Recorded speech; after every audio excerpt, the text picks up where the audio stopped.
Hello students, lesson number 6 12th standard volume 2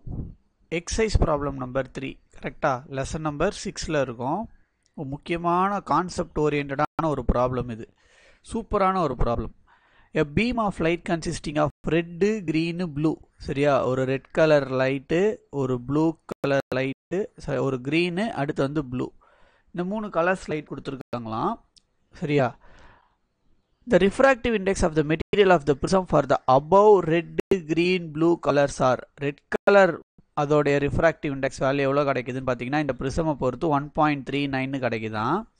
அதே green கலருக்கு பார்த்தீங்கன்னா 1.44 கிடைக்குதான் சரியா அதே மாதிரி நம்மளுடைய blue கலருக்கு பார்த்தீங்கன்னா refractive index value வந்து 1.47 கிடைக்குதான் இப்போ நம்மகிட்ட என்ன கேட்குறாங்கன்னா எந்தெந்த colour total internal reflection undergo பண்ணும் என்னென்ன கலர்ஸ் வந்து total internal reflection undergo முதல்ல total internal reflection உடைய கண்டிஷன் என்னது angle of incidence should be greater than critical angle கரெக்டா அதுதான் வந்து ஃபர்ஸ்ட் கண்டிஷனே ஸோ அப்போ நம்ம என்ன பண்ணுறோம்னா இந்த இடத்துல இந்த வேல்யூ நம்மளுக்கு என்ன ஆகுதுன்னா இப்போ that is your sin i by sin r equal to n2 by n1 ல so it grazes the surface னு சொல்லிடுவாங்க ஸோ அது என்ன ஆகும் நம்மளுக்கு 90 டிகிரி ஆகும் அப்போ ஃபைனல் ஃபார்முலா என்ன எழுதுவோம்னா நம்ம இந்த டோட்டல் இன்டர்னல் ரிஃப்ளெக்ஷனில் n கண்டுபிடிக்கிறதுக்கு 1 by என்னன்னு எழுதுவோம் sin ic-ன்னு போடுவோம் என்னன்னு போடுவோம் 1 by sin ic அப்போ ஆங்கிள் ஆஃப் இன்சிடென்ஸ் இந்த இடத்துல எவ்வளோ கொடுத்துருக்காங்கன்னா 45 டிகிரின்னு கொடுத்துருக்காங்க ஆங்கிள் ஆஃப் இன்சிடென்ஸ் எவ்வளோ 45 டிகிரி அப்போ நம்ம இதோடைய வேல்யூ சப்ஸ்டிட் பண்ணோம்னா என்ன கிடைக்குது பாருங்க n becomes n is equal to 1 by sin உடைய வேல்யூ எவ்வளோ நம்மளுக்கு இப்போ 45 டிகிரி கரெக்டா sin உடைய வேல்யூ எவ்வளோ 45 டிகிரி அப்போ நான் இதை ஃபர்தராக சால்வ் பண்ணனா எனக்கு என்ன கிடைக்கும் 1 by கரெக்டா 1 by root 2 இல்லை கரெக்டா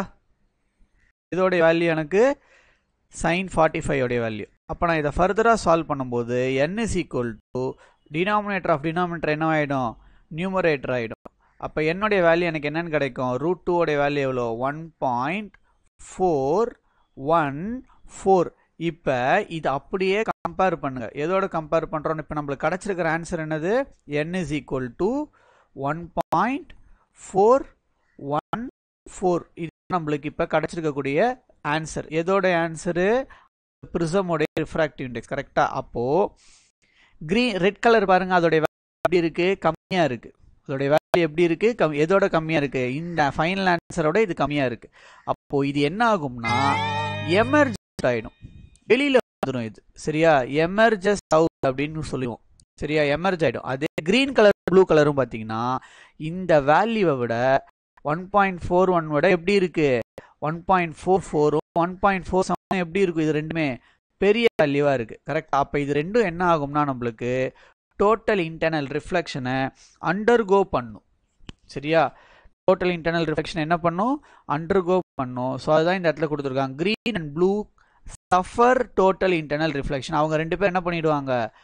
அண்டர்கோ பண்ணுவாங்க அதே ரெட் கலர் பார்த்துட்டீங்கன்னா என்ன ஆகும் எமர்ஜ் அவுட் ஆயிடும் why because the refractive index value is lesser actual value சரியா தட் இஸ் அந்த ரிஃப்ராக்டிவ் இண்டெக்ஸ் உடைய வேல்யூ வந்து கம்மியா இருக்கு அப்படின்னு சொல்றாங்க so it is an important problem எக்ஸாம்ஸ்க்கு வரதுக்கான சான்சஸ் நிறைய இருக்கு ஸோ ப்ராக்டிஸ் பண்ணிடுங்க தேங்க்யூ ஸோ மச்